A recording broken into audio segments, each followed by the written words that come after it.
Nick Szabo talks about money as being the trust minimized asset.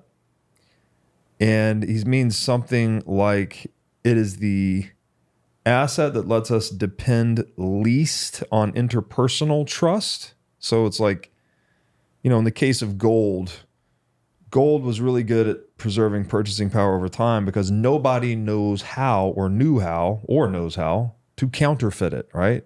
Because it could not be counterfeited, it was reliably scarce. Therefore, it was a good store of value across time. That reduces the need to trust someone, right? If they pay you in gold, then you don't need to trust that they're good for the money, or that you don't have to accept their promise in the future. It's like you just taken something that has no counterparty risk, basically. So in a way, gold sort of reduces our reliance on metacognition, that you don't need to get into this abstract game with other people, this confidence games, if we want to use that term, that it's like, talk is cheap, put your money where your mouth is kind of thing. It's like or as they say in hip hop songs, fuck you, pay me. It's like once you get paid, it's like I don't need to know all of these other things about you and play these metacognitive games. I can just depend on the integrity of the monetary instrument. But gold ultimately did fall victim to that abstract power game, right? Because it, as we talked about yesterday, it lacks portability. So we put it all in one vault and we have a gold-based derivative on it called a banknote. And that does exist in that abstract sphere where it's a promise to gold. It's not the gold itself. So how does Bitcoin reduce our reliance on metacognition in a way, which I don't know if I'm saying this exactly right. How does Bitcoin reduce our exposure to the risk of metacognition, perhaps, in a way that gold failed to?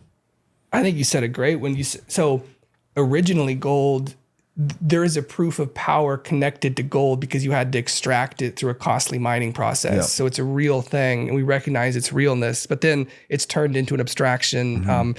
It's not portable, like you said, and then central banking develops as a way to abstract it. Mm-hmm. So Bitcoin can protect. So we have these metacognitive failures relating to our ability to distinguish what is real, relating to, there's different realms in here, but software is a big one for Lowry's thesis. And so we can't determine what is real. We're constantly, your computer, your digital resources, you're constantly being spammed by potentially malicious incoming control signals, maybe explicit hackers or spam, things like that.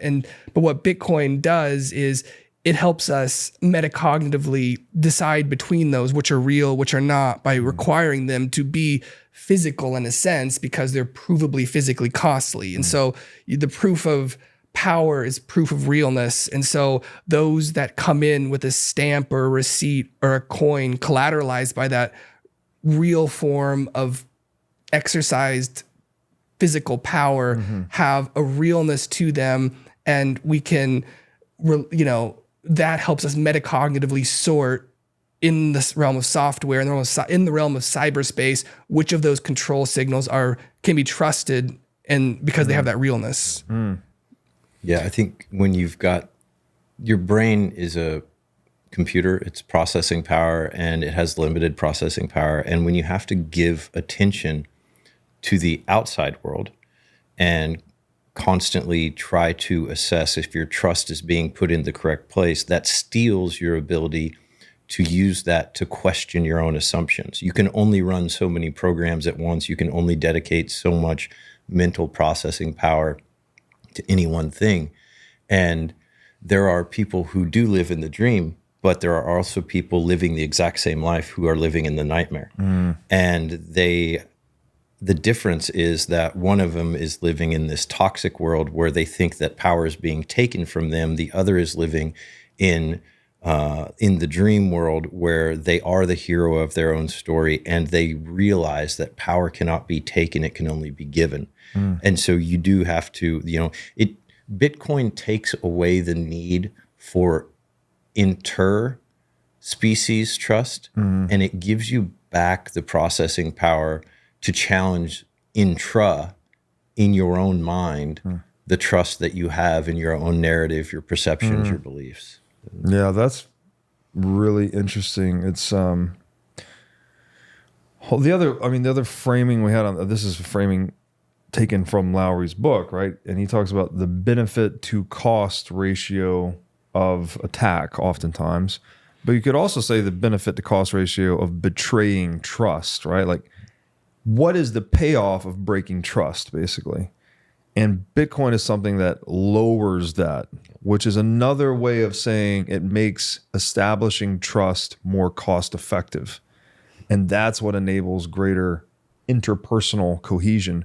But the intrapersonal thing is really interesting too, that something about Bitcoin humbling, I don't, maybe it's just the study of Bitcoin that's so fucking, I was thinking about that this morning, like how much humility it really gives you, because it's so complex. It teaches you so much, opens your eyes to so much about the world. And like the feeling is like you just become like a more and more infinitesimal part of the whole. Like the deeper down the Bitcoin rabbit hole you go, and with that comes a healthy dose of humility. And that is something like an intrapersonal, you don't trust yourself so much, basically. I mean, that sounds bad, but it's actually good in a way that you're learning that you don't know it all, right? There's so much more for you to learn and to see through the eyes of other people. Another framing, I don't know if this is exactly correct or not, but the way, when I look at gold, it's like, again, I use this in the book, not about gold specifically, but I talk about, the book talks a lot about metaphor, as you may have guessed by now. And I talk about metaphor as the bridge between action and abstraction.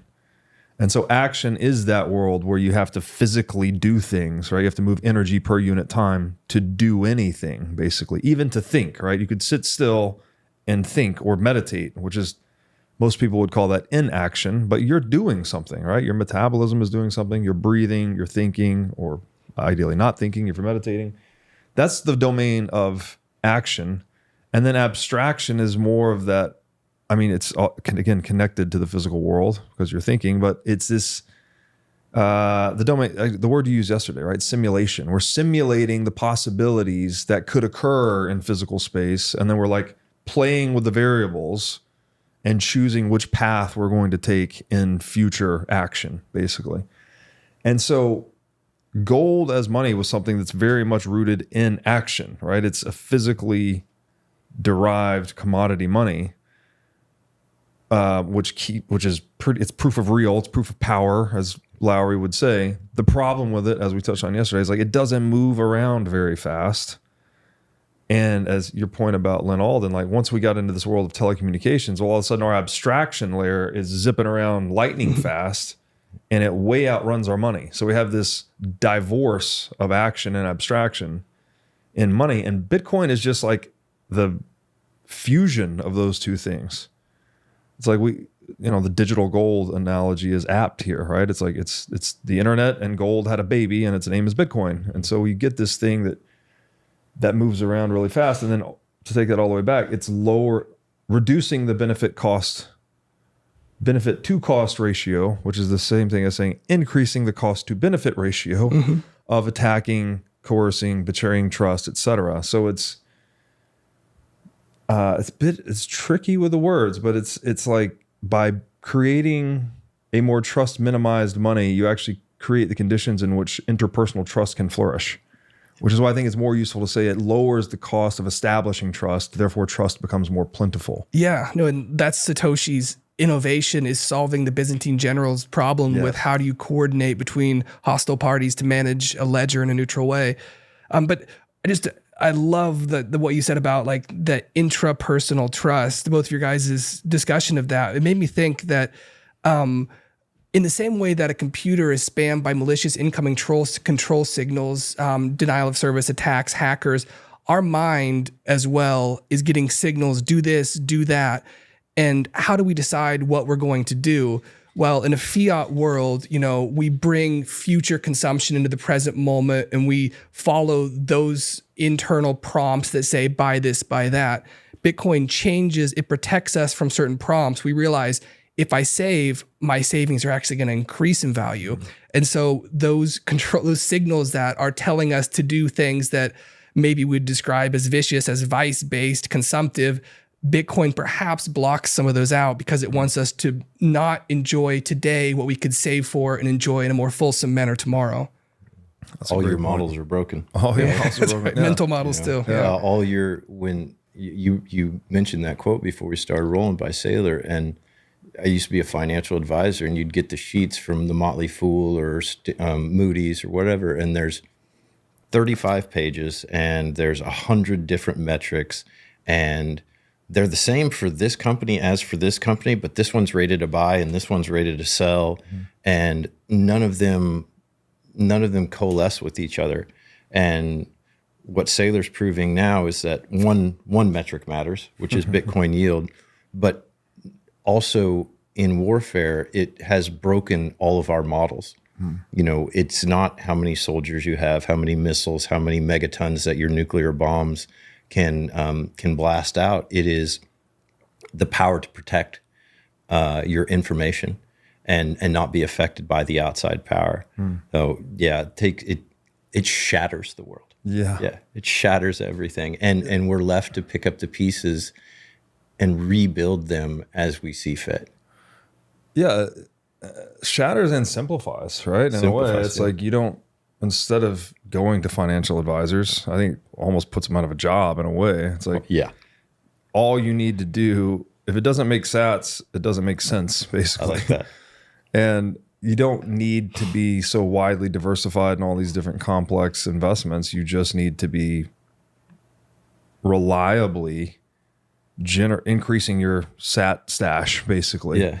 And then it acts, because it's sound money and it's global, it's acting like a non-counterparty index fund on all global productivity. Like any business that's successful in the world accretes purchasing power to your Bitcoin. So like you can, it's not to say you wouldn't invest at all. Again, like you'll invest in things that you expect to outperform that, but the bar is really high at this stage in Bitcoin's monetization. Obviously the bar comes down over time as Bitcoin matures.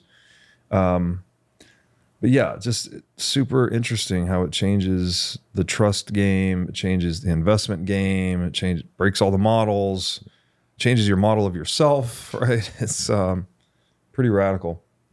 Anything else on that, or should we jump to the next? Just the last thing is that when you hear Saylor describe why he invests only in Bitcoin, it's because he talks about how diversification is indecision. You know, show me, if you say that Bitcoin needs a 2% allocation in your portfolio, show me 49 better ideas. Yeah. Right. And you don't, in life, when you make these huge choices that you plant your flag and you say, this is where I stand, you marry one person, you live in one house, you wear one pair of pants, you know, you make that choice because wealth is created by concentration. It's preserved by diversification, but you have to make that choice. And if you don't make the choice, you'll never know the truth. You'll never know where you could have gone if you're constantly assessing everything and living in anxiety. I'm fearful of everything, and therefore I'm going to spread my attention to the entire world, which opens me up to threats from every vector. Yeah. Well said. Yeah, I can't help but wonder how much diversification is just a fiat symptom. Yeah. Well, because I mean, what has it always been is that there are bubbles that move. The bubble moves from tulips to real estate to beanie babies to collectible cars to wine, and it's just the money chasing itself around and trying to find something that outperforms. Right.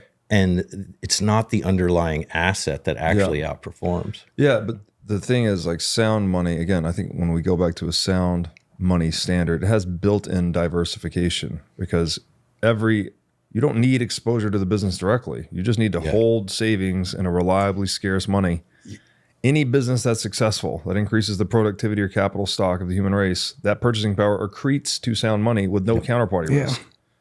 So it's like, why? You don't need to go out and like research all these companies and figure out where to, and you could do that with a portion of your wealth. I'm not saying you don't, but you don't have to. You can just hold the non-counterparty index fund to all global businesses, that is sound money. Yeah, that's a brilliant way to say Yeah. that you just brought up. Which, like, investing in Bitcoin is a bet on humanity. Yeah, exactly. You're betting on human ingenuity. Yeah, that's cool. Thanks for watching. If you enjoyed this episode, click here to find more just like it, and here to find our most recent episode. Also, make sure to like this video to help shine light on the corruption of money, and be sure to subscribe to this channel to stay connected.